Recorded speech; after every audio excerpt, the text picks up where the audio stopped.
Good morning, dear viewers and everyone who's watching us through KTV2. Welcome to a new episode of your morning program, Good Morning Kuwait. And today, as always, we have various segments and special guests that we are so happy and pleased to have them with us this morning. So please keep watching us till the end of the program and never go away. And happy February.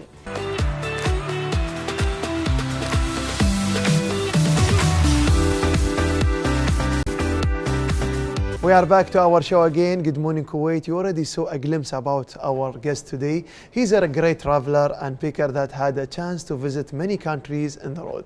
Represented Kuwait honorably, already exploring East, South, and even the Southeast Asia on the motorcycle.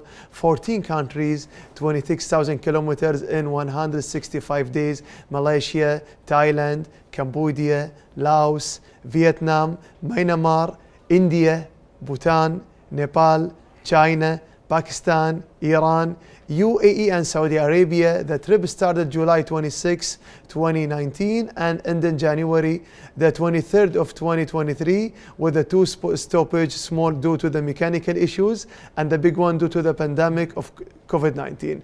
Kuala Lumpur, the capital of Malaysia, is his last location in his trip. So let's welcome Abdulmohsen Al Baghli. He's a Kuwait ambassador around the globe on the motorcycle. Hello and good morning. Good morning to you. Thank you for this interview and give me the opportunity to get in touch with the audience of Kuwait TV.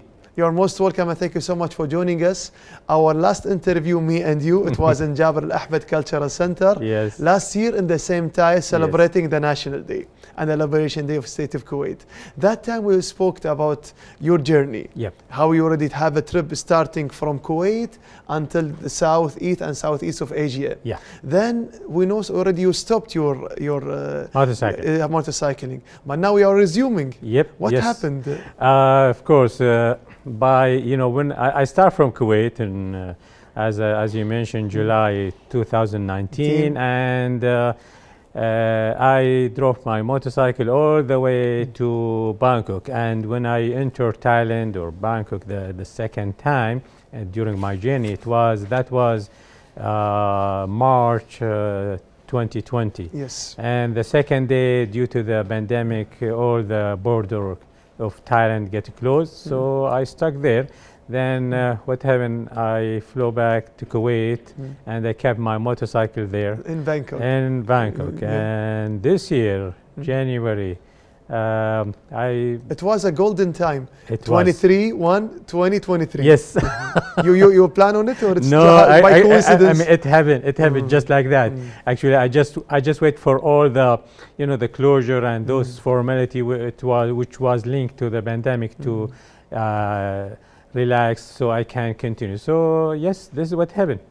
Too many things happening during your trip. Oh, yeah. But now, because I know that dear viewers, maybe some people wondering what about your plan, what about your trip, because I already presented to you, you've been in 14 countries and more than 20,000 kilometers, and you visit too many places, too many countries in Asia.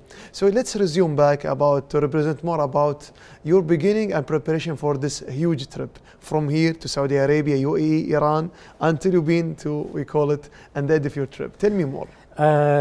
One of the main aims for my trip is to get in touch with the people around the globe, introducing Kuwait to the people around the globe, because as you know, okay, maybe the people who are living in the big capital, they know about Kuwait, but when you go outside in the countryside, many people, they don't know, especially because Kuwait is just a small dot in the globe. And also the East Asia, they may be focusing about their countries and the ASEAN community. Yeah. So it's a good to be your ambassador to them. Yes, so this is the main reason for my journey. So in 2017, I already completed the north portion of Asia, Russia, Kazakhstan, Mongolia, and all those. So I decided in 2019 to complete the south portion of Asia, and especially the Far East, the south and southeast of Asia, especially because those countries, there are some kind of challenges. I'm not going to say difficulty, challenges in entering those countries with a foreign vehicle. Yes, you can just take a an airplane ticket, and you can go to any of those. Any one of these countries. Any of those. But crossing those countries with a foreign vehicle, it is some kind of challenges. That's why, especially Vietnam, Laos, Cambodia, and Thailand, I'm the first who cross all those countries by motorcycle. By a motorcycle. So at the end, you already mentioned in the beginning of the show, you left your motorcycle in Bangkok. Yeah. During the pandemic time. Yeah. So tell me about the process. I know you came back to Kuwait. You cannot come by your motorcycle. It's pandemic time. Yeah. All the borders are closed already during the countries. Well, how did you arrange to people? I know maybe you put your motorcycle one place, maybe you keep it with somebody, maybe something happened. Tell me about the story. What happened? Thank God. Actually, I kept it with one of our diplomatic employee in Kuwait embassy in Thailand, Mr. Saad Al Farhan. He was I really thank him and appreciate for him that I kept it with him all that time. But I think that you keep it. But I think that now I find out that I won't be able to come back with my motorcycle due to that Myanmar, because for me to go back I have to cross Myanmar, and Myanmar as a country they are closed, so I cannot to cross it back. So the thing that's why I decide to terminate my trip in Kuala Lumpur, and actually I think today my motorcycle will be in the ship coming back.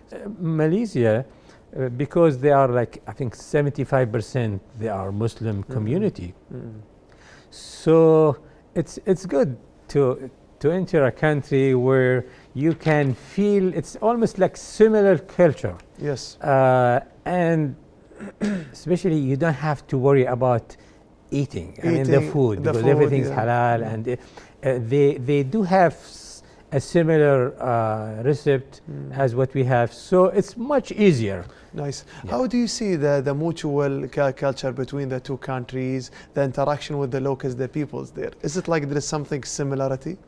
Yeah, there are a lot of similarity. I mean, once you enter Malaysian border, you will notice that the majority of the women that are wearing hijab, which is similar to what we have here. It's in like Kuwait. the major religion, it's Islam. And there is something else. I know when you come back, when you've been to the Malaysia, you will see the development there, the peoples there. Yes. How do you see the peoples welcoming to you when they are in interaction with you?